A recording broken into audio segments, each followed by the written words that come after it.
మాఘపురాణం 15వ అధ్యాయం. పశ్చాత్తాపము నొందిన సుమంత్రుడు. సమస్త పాప దోషముల నుండి మాఘమాస వ్రత ప్రభావము వలన విముక్తి నొందిన సుబుద్ధి కుటుంబ వృత్తాంతమును పరమేశ్వరుని ద్వారా వినిన పార్వతీదేవి, స్వామీ, సుబుద్ధియు అతని కుమార్తె ఆమె భర్త మున్నగువారి విషయములను విపులముగా వివరించితిరి. కాని సుబుద్ధి శిష్యుడైన సుమంత్రుని గురించి చెప్పలేదు. ఆ సుమంత్రుడేమైనాడు? అతని జీవితం ఎట్లున్నది? అతడేమైనా శిక్షలను అనుభవించి ఉన్నాడా?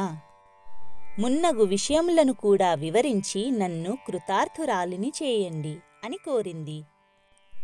ప్రియసఖి పార్వతి అడిగితే పరమేశ్వరుడు కాదంటాడా? సరే అని ఇట్లు వివరించసాగాడు. దేవి, తెలిసి చేసినా తెలియక చేసినా తప్పు తప్పే కదా. మండుతున్న అగ్నిని ముట్టుకుంటే పసివాడినైనను బాధించక మానదు కదా. కావున సుమంత్రునికి కూడా అతడు గురువుగారి కుమార్తెతో సంభోగించిన ఘోర పాపము అంటుకొన్నది. ఆ పాప ఫలితముగా పలు బాధలను అనుభవించసాగాడు. మనశ్శాంతి కోల్పోయాడు. గురువుగారి కుమార్తెను పాడు చేశాననే మనోవ్యధతో కుమిలిపోసాగాడు. ఈ ఘోర పాపమునకు ఎలాంటి శిక్షను అనుభవించవలసి వస్తుందోనని పశ్చాత్తాపపడిపోసాగాడు. తప్పు చేశాననే బాధ నిత్యము అతన్ని వేధించసాగింది. పశ్చాత్తాప హృదయుడై తన గురువుగారి వద్దకు పోయి ఆయన కాళ్లపై పడి రోధించసాగాడు. గురువర్యా, ఇందులో నా తప్పేమీ లేదు, నన్ను క్షమించండి. మీ కుమార్తె బలవంతముపై అయిష్టంగానే ఈ దుష్కార్యానికి ఒడిగట్టాను. మహాపాపినైపోయాను. కామపైత్యం ప్రకోపించి కన్ను మిన్నుగానక ఉచ్చ నీచాలు మరిచిపోయి ప్రవర్తించాను. క్షణభంగురమైన కామ వికారానికి లోనయ్యాను. అయినను గురువర్యా, ఇందులో నా ప్రమేయమేమీ లేదు. మీ కూతురే మొదట నన్ను ప్రేరేపించింది. నేను యథావిధిగా పూజాద్రవ్యములు చితుకులు తీసుకురావటానికి అడవికి పోయాను. మార్గమధ్యంలో మీ కుమార్తె నన్ను వెంబడించింది. నాకదేమీ తెలియదు. మామూలుగా నేను అడవికి పోయి కర్తవ్య నిర్వహణలో అలసిపోయి ఒక కోనేటి వద్ద విశ్రమించితిని.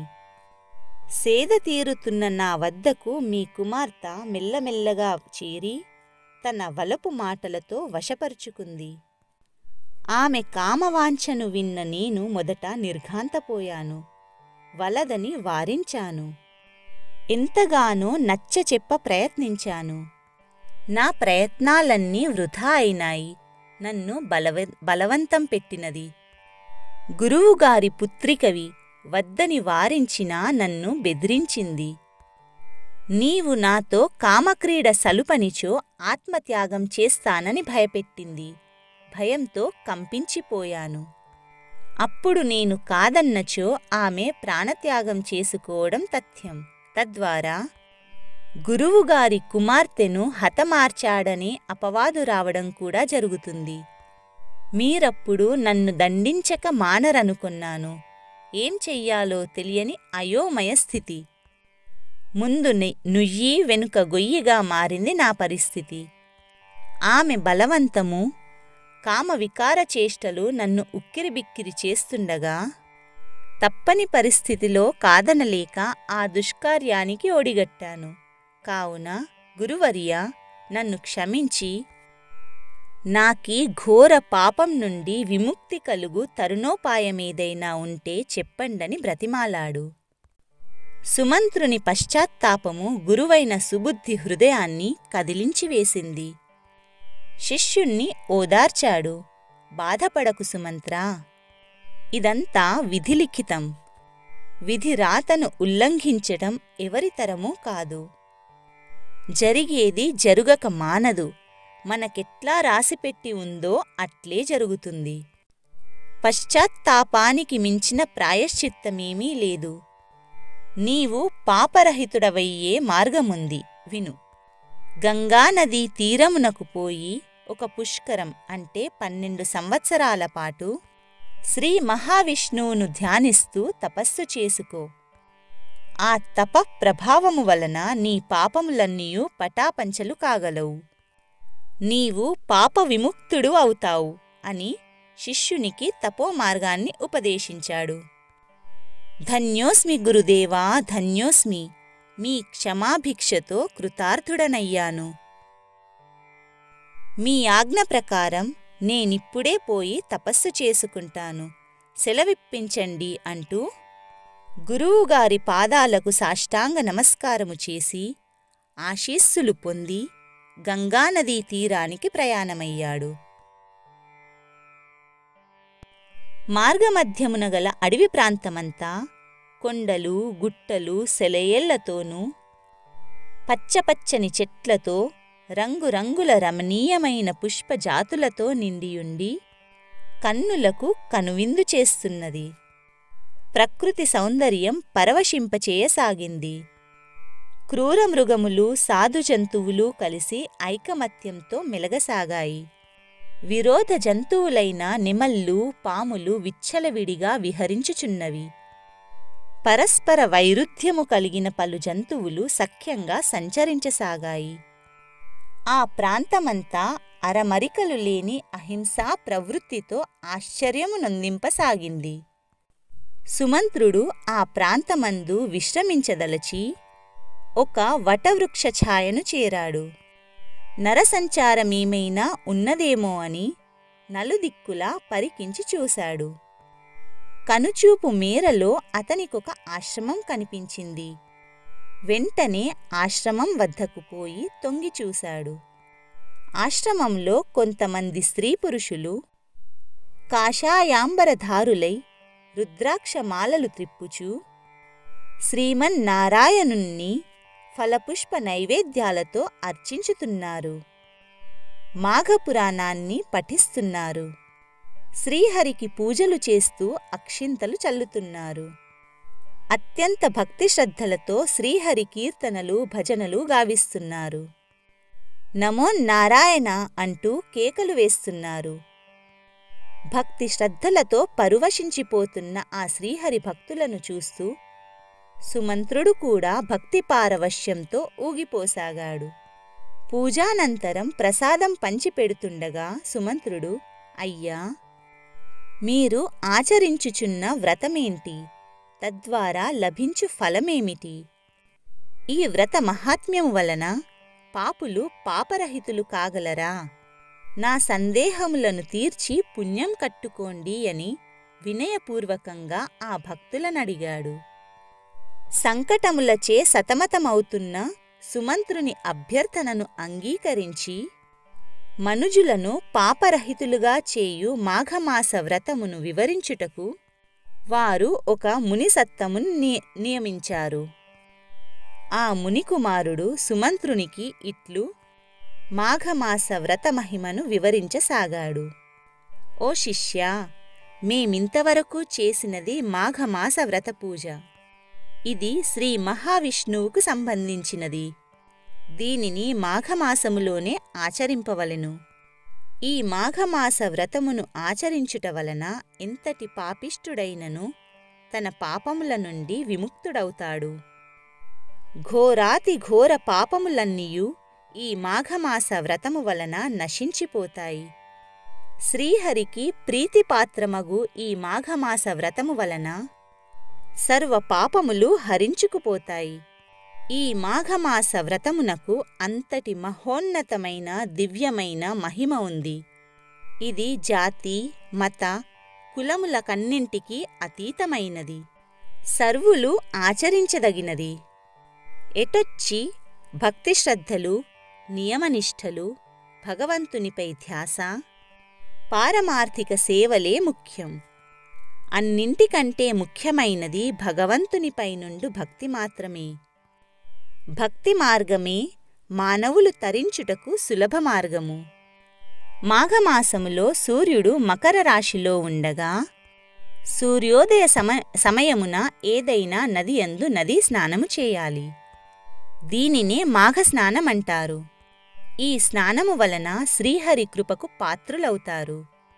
ఈ మాఘమాసమందు అన్ని రోజులు అత్యంత భక్తి శ్రద్ధలతో ప్రతిరోజు నదీ స్నానము చేసి విష్ణు పురాణములు పఠించుచు భక్తి భజనలు చేయుచు పురాణ కథలను వింటూ విష్ణుమయమైన జీవితాన్ని గడిపినచో నట్టివారు నేరుగా వైకుంఠ వాసులగుదురు. అట్లుగాక ఇతరులను దూషించువారును, పెద్దలు గురువుల పట్ల అమర్యాదగా ప్రవర్తించువారును, అసత్యములాడువారును, భగవద్భక్తులను హేళన చేయువారును, పరస్త్రీలను బలాత్కరించి చెరుచువారును, దొంగతనము చేయువారును, ఇండ్లు తగులబెట్టువారును, కపట సాక్ష్యములు చెప్పువారును, పరిశుభ్రత లేనివారును, కన్యలను గుర్రాలను పశువులను అమ్మువారును వాటిని కొనువారును, వీరందరూ బ్రహ్మహత్య మహాపాతకములు చేసిన వారితో సమానులే అగుచున్నారు. దైవ సంబంధిత ధనమును అపహరించువారును, దేవుని పూజలు చేయనివాడును, నదీ స్నానము చేయనివారును, పరోపకారము చేయనివారును, దాన ధర్మాలు నిర్వర్తించనివారును, ఇచ్చిన మాటను నిలబెట్టుకోలేనివారును, విలువైన బంగారము వెండి రత్నము శాలిగ్రామములను దొంగిలించువారును, ఇట్టి పాపములు చేయువారందరూ భ్రష్టులైపోతారు, రౌరవాది నరకాలననుభవిస్తారు.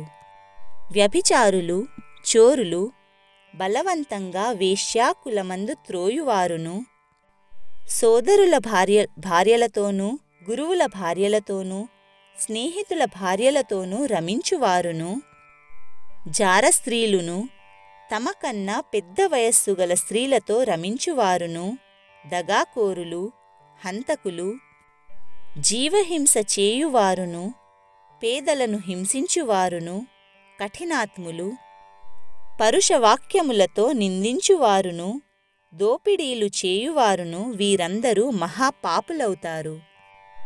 తల్లిదండ్రులను హింసించువారును, వివాహములను చెడగొట్టువారును, తాను ధర్మము చేయక ఇతరులను కూడా చేయనివ్వనివారును, శరణన్న వారిని రక్షించనివారును, పరధనమునకు ఆశపడువారును, చేసిన మేలు మర్చిపోయే కృతఘ్నులను, తాను తీర్థయాత్రలు చేయక ఇతరులను చేయనివ్వనివారును, ఎగతాళి చేయువారును, అరిషడ్వర్గములకు లోనైన వారును, ఈ పై తెలిపిన వారందరూ బ్రహ్మహత్య పాతకములు చేసిన వారితో సమానులేనని గ్రహించాలి. ఇంతటి ఘోర మహాపాతకములను హరించేదే ఈ మాఘమాస వ్రతము. ఈ మాఘమాస వ్రతమును ఆచరించుట వలన పై పాతకములన్నీయు దరిచేరవు. కుంభీపాక రౌరవాది నరకములను అనుభవించుచు యమయాతనలు పడుతున్న వారి పాపములు సైతము ఈ మాఘమాస వ్రత ప్రభావం వలన హరించుకుపోవును. ఓ సుమంత్రా, మాఘమాస వ్రత విధానమును శ్రద్ధగా వినుము. మాఘమాసమందు అన్ని రోజులు పవిత్రమైనవే. ఈ మాఘమాసమందు ప్రతిరోజు సూర్యోదయమైన వెంటనే నదికి పోయి స్నానం చేసి సూర్య నమస్కారాలు చేయవలెను. ఆదిత్యునికి అర్ఘ్యము వదలాలి. పిమ్మట శుచి అయి విష్ణాలయానికి పోయి విష్ణు పూజలు, శ్రీమన్నారాయణునికి సేవలు మున్నగునవి చేసి శ్రీ మహావిష్ణువుకు అత్యంత ప్రియమైన తులసీ తీర్థాన్ని సేవించాలి. పిమ్మట శ్రీ హరి సంకీర్తనలు, భజనలు, పురాణ శ్రవణాలు చేయాలి. దాన ధర్మాది కృత్యములను నిర్వర్తించాలి. పశుపక్ష్యాదులకు సాధు జంతువులకు ఆహారమునివ్వవలెను. సత్ప్రవర్తనతో మెలిగి ఆ భగవంతుని కృపకు పాత్రులవ్వాలి. ఈ విధముగా మాఘమాసమంతటా అన్ని రోజులు ఆచరించిన వారికి అశ్వమేధ యాగము చేసినంత ఫలము కలుగును. మాఘమాసాధిపతి శ్రీహరియే గనుక మనం చేయు అన్ని పూజలు ఆయనకే వర్తిస్తాయి. అందుచే నియమనిష్టలతో ఈ మాఘమాస వ్రతాన్ని ఆచరించువారు వైకుంఠవాసులగుతున్నారు. నదీ తీరమందు ఆలయము లేనిచో విష్ణుదేవుని పటములను గాని విష్ణుదేవుడి విగ్రహాలను గాని తీసుకొని వెళ్ళి వాటిని తులసీ దళములతో పూజించాలి. ధూపదీప నైవేద్యాదులతోనూ అగరు, కస్తూరి, గంధం, అక్షతులతోనూ పూజించాలి. పూజానంతరం తాంబూలాదులను సమర్పించి విష్ణు భజనలు, సంకీర్తనలు గావించాలి. ఈ మాఘమాసమంతా పై చెప్పిన విధంగా నిత్యము నిర్వర్తించి మాసాంతములో ఒక సద్బ్రాహ్మణునికి దాన ధర్మాదులు ఇవ్వాలి. ఆ బ్రాహ్మణునికి వస్త్రదానము చేయాలి. బంగారము, వెండి, ధనాదులతో దక్షిణలిచ్చి సంతృప్తిపరచాలి. అతనికి షడ్రసోపేతమైన విందునివ్వాలి. బ్రాహ్మణులకు సమారాధనలు చేయగలిగినచో మిక్కిలి పుణ్యము, 3,000,000 దేవతలు సంతసిస్తారు. అట్టివారికి పునర్జన్మ అంటూ ఉండదు. యమదూతలు వెంటబడరు. సర్వ పాప విముక్తులవుతారనుటలో సందేహము లేదు. నేను చెప్పిన విషయములన్నీయు సాక్షాత్తు పరమేశ్వరుడే పార్వతికి విన్నవించాడు. ఇంతటి మహాత్మ్యము గల మాఘమాసము ఇంకా 3 దినములే ఉన్నది కావున నీవును నదీ స్నానాదులు, పూజలు చేసి పుణ్యాత్ముడివి కమ్ము అని మునిసత్తముడు సుమిత్రునకు తెలియజేశాడు. అంతటా సుమంత్రుడు వారితో, నా గురువైన సుబుద్ధి నన్ను నా పాప పరిహారార్థము తపస్సు చేసుకోమని బోధించాడని చెప్పగా విన్న ఆ మునిసత్తముడు మరల ఇట్లంటున్నాడు, నాయనా సుమంత్ర, నీ గురువు చెప్పినది యథార్థమే కాదనను. నీ గురుపుత్రికతో నీవు రత్యానందాన్ని అనుభవించావు. అందు నీ తప్పేమీ లేకున్నను నీకా పాపము సంక్రమించినది. ఆ పాపము వలన ఈ జన్మలోనే కాదు మరు జన్మలో కూడా నీవు సకల బాధలు అనుభవించక తప్పదు. కావున ఈ మాఘమాసమందలి మిగిలిన 3 రోజులైనా నదీ స్నానము చేసి ఆ శ్రీమన్నారాయణుణ్ణి పూజించి శ్రీహరి కృపకు పాత్రుడవు కమ్ము. అటు పిమ్మట నీ గురువు చెప్పినట్లు గంగానదీ తీరమునకు పోయి తపస్సు చేసుకొందువుగాని మొదట నీవు ఇంద్రియ నిగ్రహుడవు కావాలి. కనుక నీవు మొదట నీ ఇంద్రియములను బంధించి ఏకాగ్ర చిత్తముతో ఆ శ్రీమన్నారాయణుణ్ణి, లక్ష్మీదేవిని ఆరాధించుము అని ఉపదేశించాడు.